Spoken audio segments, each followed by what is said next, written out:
you rebel?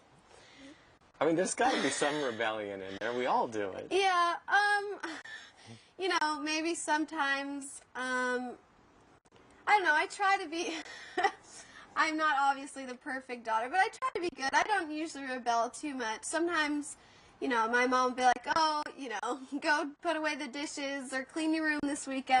And he'll be like, no, sorry, Mom, I can't. Or something, you know, I just try and be, I say it nice and it, you know, it's not, but that's how I would rebel, by maybe not doing my chores. You sound like a parent's dream.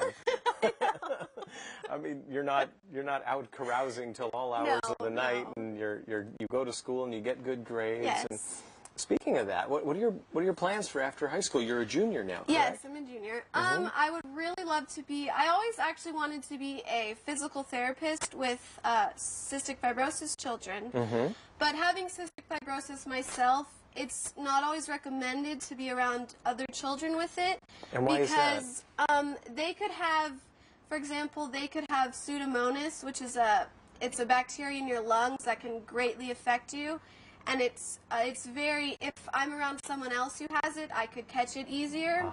So they don't always recommend being with another child with cystic fibrosis. So an opportunistic infection, you're at higher risk for that. Yes, then. yes. Okay.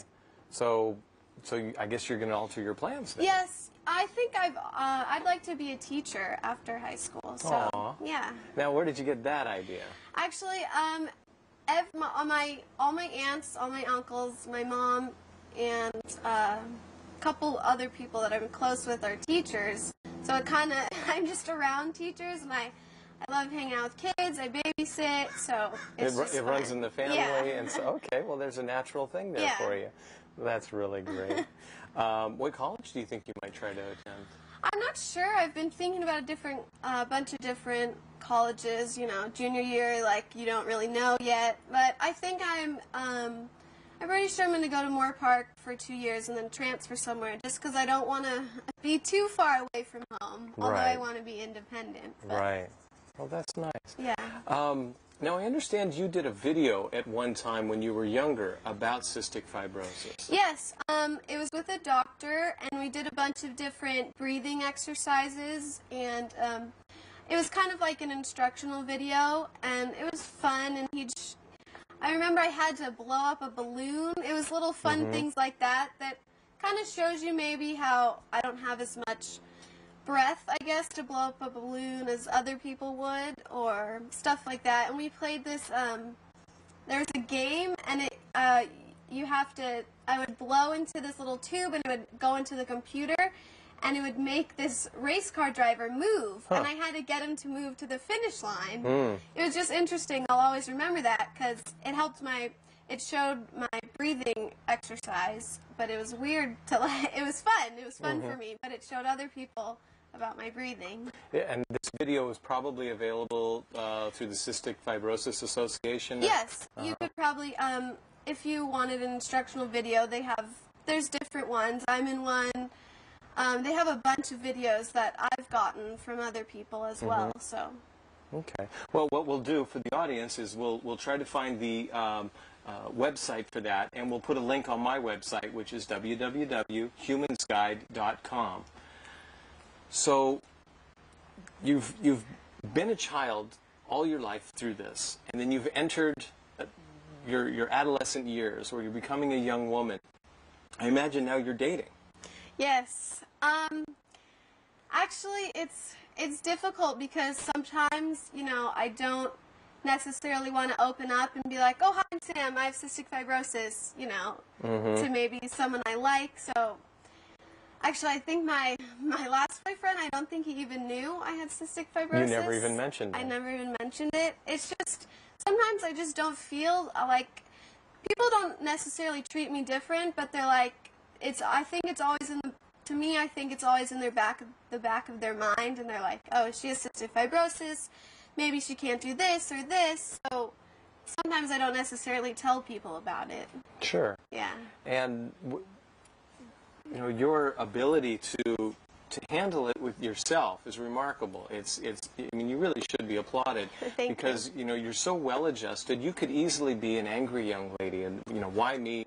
I mean, really hardcore why me? And then rebel against your treatment, rebel against your parents. You have not necessarily a justification for it, but it would be understandable. But you haven't. You've chosen to be, I guess, who you are. Yeah. And you're emerging. Yes. You know, when you were about to be born, your parents imagined the perfect child, the ideal child. They thought, oh, she's going to be pretty and smart and athletic and funny, and you know, everybody's going to like her, and she's going to like to do her homework, and she's not going to ever get in trouble, and she's going to erase all the mistakes that they made. All of us parents do that. Right. But there's no way a child can live up to that ideal. Right. And at some point, you start becoming your own person, different from what they imagined. Still wonderful, but different. How have you navigated that with your parents? I mean, do they want different things for you than you want? Sometimes. I don't know, sometimes, you know, you don't always want to do what your parents want you to do, but I think my parents and I are pretty much on the same page. I just try, I mean, having cystic fibrosis, like you said, I could be all the time, why me, but I just try and be above that, you know, and I think God gave me this gift, maybe for some reason I can help children, something.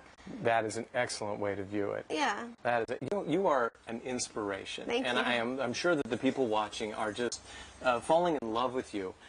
And just thinking, wow, what a remarkable young lady. And your gift, your brightness, your luminosity is going to go forward in this world. Thank you. And really make a big difference. I can see you as an excellent teacher and to spend your lifetime inspiring other people. Maybe not just about cystic fibrosis, about anything. About your love of learning, your love of teaching, and just your love of life. Thank you. So, you know, this has been really a wonderful interview. I've so much enjoyed spending some time with you.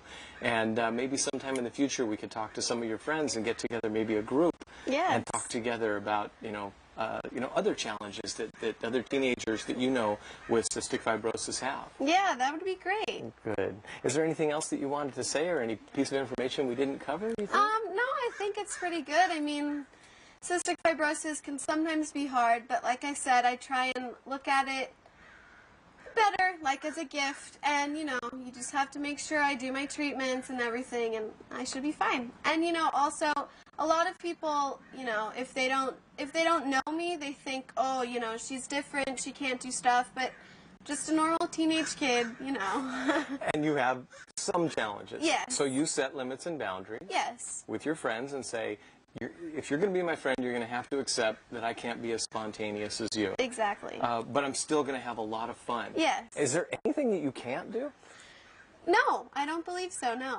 Good. Well, go out and do anything your heart desires, because I know you're going to accomplish great things. Thank you. It's really been a pleasure meeting with you. It's been a pleasure. Well, thank you, everybody, for watching today. This has been just fantastic. What a remarkable young lady.